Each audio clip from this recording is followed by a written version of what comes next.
This is Erica, the technology nerd who likes to film stuff, and I have a comparison to do for you all today. This is the HTC ONE X AT&T version. This is technically the HTC ONE XL, meaning it's the S4 processor or the dual-core version. And also on this side, we have the HTC ONE S, which is the T-Mobile version, also S4 processor and dual-core. This is considered the highest range model in the One series, and this is the mid-range model, so we will do a comparison to really see how they stack up, because I see that they're actually very similar. First and foremost, the record needs to be set straight between these two phones here. This is a 4G LTE phone, and this is not a 4G phone at all. This is actually a HSPA Plus phone. HSPA Plus is part of the 3G UMTS network, which just means that it's using 3G very fast speeds. It's using a very fast dedicated channel for downlink, and so you can get about 42 megabits per second in some areas, which is what T-Mobile says that they get. But honestly, don't be thinking that you're on a 4G phone. It's really not. It's not fair. The reason I think that even matters, even if since it's capable of such fast speeds, is that you can take this phone, unlock it, and take it over to AT&T's network, which I think is a smarter choice for their coverage. What will happen to you then is you will be deceived thinking you've got a 4G phone here. You bring it to AT&T since the 850 bands are supported, and you realize that you will only get HSPA Plus displaying on your screen.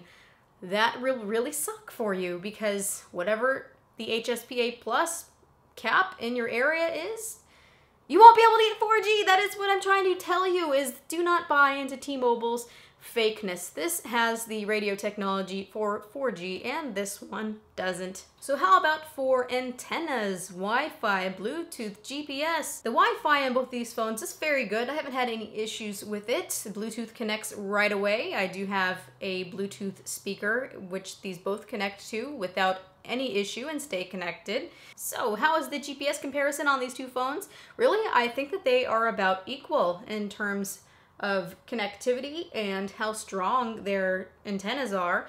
What I did to test this was to restart both the phones without the 3G network on or Wi-Fi, and just turned on the GPS. That way there is no assisted GPS.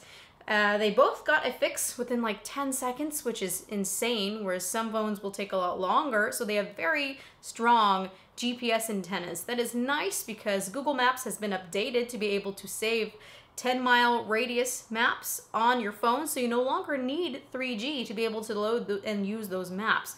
That's quite awesome. So you've got really strong GPS antennas, and you can save the maps on your phone. So you can use this as a dedicated GPS if you want, this one or this one. So that is quite awesome. What about materials on these phones? This is made out of a polycarbonate plastic. It is a unibody design. This is not a unibody design. This is actually made out of mostly metal. One of the issues with phones that are made out of mostly aluminum, which is what this is that it gets very, very, very hot, to the point where I would not want to touch it at all. I do recommend getting a case for this phone if you're going to be watching movies or playing games or browsing the web for extended periods of time, just because it will get very hot. It gets very hot when charging as well. The HTC ONE X is not exactly innocent in terms of overheating. This phone gets very hot as well. That's thanks to the hardworking CPUs of these phones. So keep in mind that this is aluminum, this is polycarbonate. This one doesn't get as hot. This gets stifling. My goodness gracious. I just noticed that will happen if you're playing games for prolonged periods of time and you have things like the internet running as well. I noticed that it gets its worst when you are charging the phone and playing a graphic intensive game. So keep that in mind, put a case on it, and be wary to not let it overheat too badly. So let's talk about form factor of both of these. The HTC ONE S is, I would say, a smaller brother version of the HTC ONE X. I will line them up for you. I've really noticed that the difference is about a little over 1/4 of an inch, pretty much on both sides. So it just has a smaller form factor. Feels very nice in the hand for people who have smaller hands like I do. So that might be something to think about when you're trying to decide between which of these that you would rather have.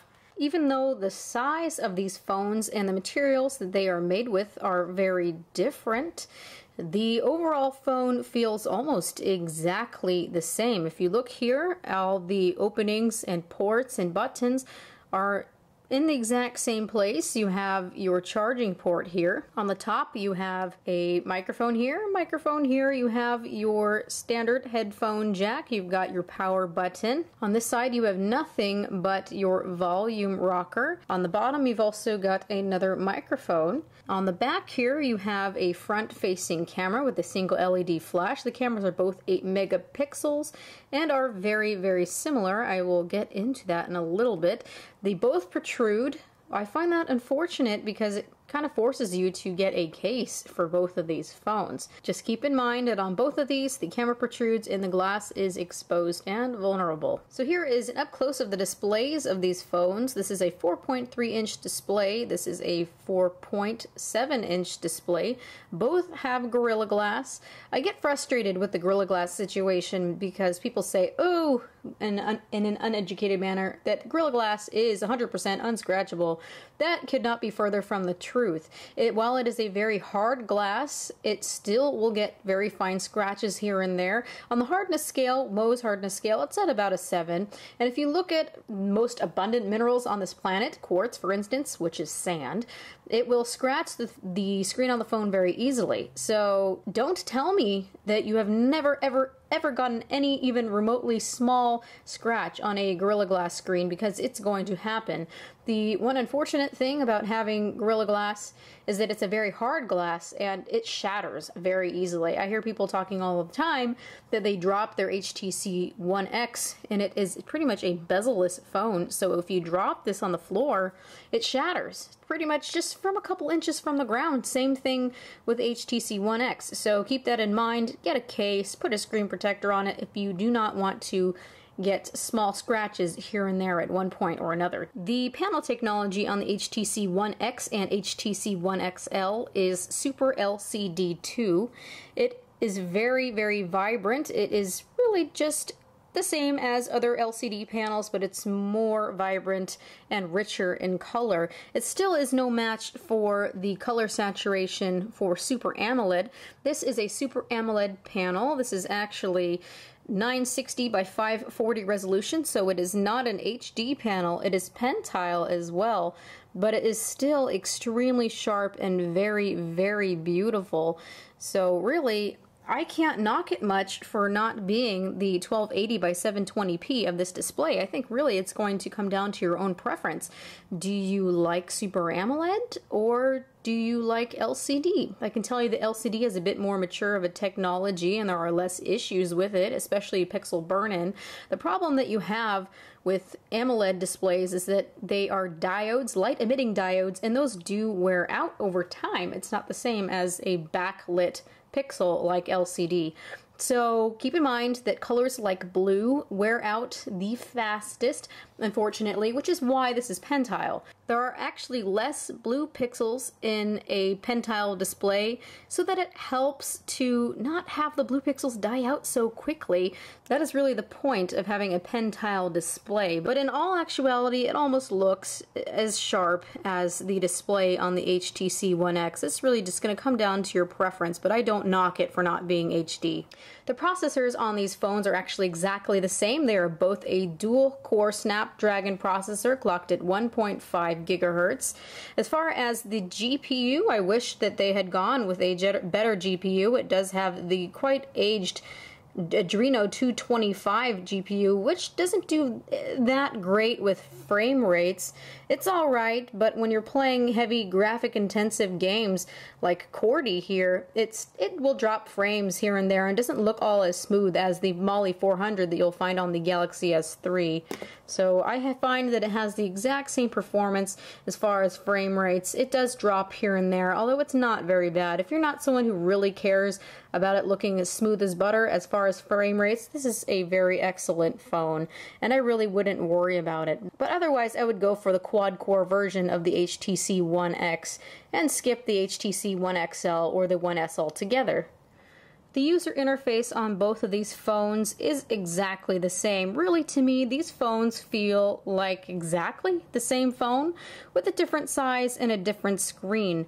So either one should be a really good choice. If you're a fan of HTC Sense, I think that you're going to like this phone a lot. What I've noticed with the HTC One series is that it is very memory aggressive and that it shuts down applications pretty much as soon as you exit out of them within 30 seconds. Once you enter back into them, it makes you restart the app all over again. So it makes multitasking feel a little bit cheap or maybe not really there at all.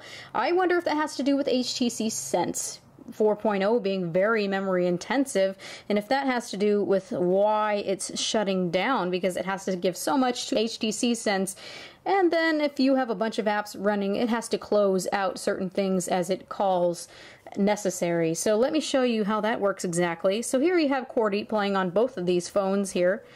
I'm just going to push the home button, that's the HTC One S, home button on the HTC One X. This is going to be pushing the home button on the Galaxy S3. Let's go and open up your internet browser. Have that load. Here's the internet browser on the Galaxy S3. Don't mind that it's not working at the moment. So let's go back into the QWERTY app. You can see that it resumes right from where I was. Let's try that on the HTC One S. See, it reloads there. How about on the HTC One X? It reloads there too. So you can see that it's not keeping those programs open. I find that that's a little bit nasty. It's not a glitch. It's not an error. It's actually done on purpose by HTC. So if you don't like that, just put a different ROM on the phone if you can get the bootloader unlocked. I know that this one doesn't come with an unlocked bootloader. I don't know about this one, but just keep that in mind. It's a little bit annoying. So what about battery life? Well, the HTC One X does have the advantage of having a bigger battery, and this one has a little bit smaller battery, but honestly, the battery life for me seemed to be about the same. The HTC One S does very well with playing videos as far as the video time. The one thing that's really going to kill you is going to be web browsing, because when you are looking at the difference between having an LCD display and a one that is AMOLED, LCD, when you have white on, it's, well, just not displaying colors. White is actually generated on a Super AMOLED panel and has to work very hard to do so, and unfortunately a lot of web pages are white, as you can see here, so it really tends to burn down a lot of battery when you are web browsing. But really the advantage at this moment with the HTC One S is that Power Skins, yay, Power Skins, is released for the HTC One S, and Power Skins got back to me and said they don't have plans quite yet for the HTC One X. It's a case that has a battery inside it. Maybe you have seen ones that they have for the iPhone. Mophie Juice is very popular. So right now the advantage is having the HTC One S because they do have that fantastic Power Skin case. So either way, battery life seemed very similar on both of these to me. It got me through the day just fine. If you're going to be using these phones with any type of consistency, playing heavy, heavy gaming, then you're probably going to have to charge it midday. That's just what happens with these phones these days, is that the processors are very, very intensive, and the CPU is working a lot. So, well, just keep in mind that if you're going to be using these phones with a lot of consistency, that you're going to need to be charging probably one time throughout the day. Otherwise, they should be lasting you for a good 12 hours of decent use. If you go over decent use, heavy use, that's when you start having to charge them more than one time in a day. If it's very light use, this can last you into the next day without a problem. Actually, battery drain but with standby time is very good on both of these phones. Overnight, they hardly drain at all, maybe 3%, even having the antennas on. So both of these are very great for standby. If you're going to be using them a lot, I don't want to keep saying this, but seriously, check into getting the power skin for this guy, and for getting a external battery of some kind for this guy if you're going to be using either of them for a lot of tasks. Both of these phones have the ability to be connected to your HD TV. All you need is a HML adapter, and it works virtually flawless on both of them. So if you want to view any games that you are playing, say you like to play Angry Birds, you can see it on your huge screen TV. And also you can visit the HTC Watch store and download your favorite movies for rent, and they play on your TV flawlessly as well. So that is something that I really like. I've played with a couple phones. Some of the Galaxy series, the Galaxy Note has some issues with the HML adapter, but these phones work really, really nice when output to the TV, so check that out. That is a great reason to purchase either of these phones. They are equally matched. So, when looking at camera technology between both of these phones use the exact same camera, and they both have an 8 megapixel sensor. The sensor is also backlit, so it does take very nice pictures. The one difference that I notice is in the color calibration. The HTC One S's pictures tend to be a little bit more exposed than the pictures taken with the HTC One X. The HTC One X's pictures seem to be a little bit more saturated and sometimes more true to color. I don't exactly know why all that is about, but when comparing them, I will show you side by side, is that the One S is a little bit more exposed and the One X is a little bit more saturated. When you are taking video, they both take very nice video. Well, one thing to note is that HTC has still not fixed the issue with the audio sync. The actual video starts before the audio will start recording, and that gets annoying when you go to edit video, as the audio doesn't start at the same time as the video. I wonder if it comes from a place that's an S. No way! The video focus with both of these phones is great. The one thing that I notice is that if you are looking at a single subject for a long period of time, it tends to want to search a bit for a different focus. It doesn't seem to know to stay focused on the same thing the whole time. So I found that a little bit annoying. I would prefer that it had the feature of the Galaxy S3. What's nice with the Galaxy S3 is you can choose between having it stay fixed, a fixed focus or a manual focus, and then changing it by tapping the screen back to autofocus. So I find that always quite cool with the Galaxy S3, and something that I wish HTC would have put on both of these phones. So thank you all so much for watching. I hope you understand the differences between the HTC One X, which is the HTC One XL without the 32 gigabytes, and the HTC One S. Really and essentially, they are the same phone. They have the same dual-core processor S4 version at 2.5 gigahertz and the same GPU for graphics, which is an Adreno 225, which does okay. It skips a little bit in graphic-intensive games, but still the gameplay is fair and it's very nice. This one tends to overheat because of the aluminum build quality, but it feels very solid in hand.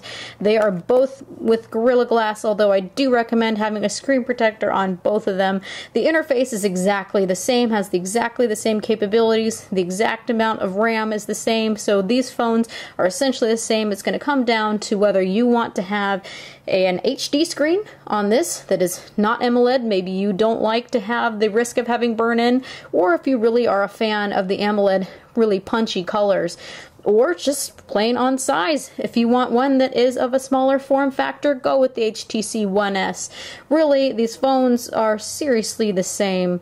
I love both of them. For me, I really like the smaller form factor, but it's just going to come down to choice. I don't feel that you are gypped with either one. If you want to have 4G, go with this phone. This one is just HSPA Plus with a very strong dedicated channel downlink. So 4G, not 4G, either way, they are both really good phones. I recommend either one of them. So this has been Erica, the technology nerd who likes to film stuff. Please rate, comment, and subscribe. Follow me on Twitter at @IamErica. You can also follow me on Google+. Have a wonderful day, everybody, and happy choosing.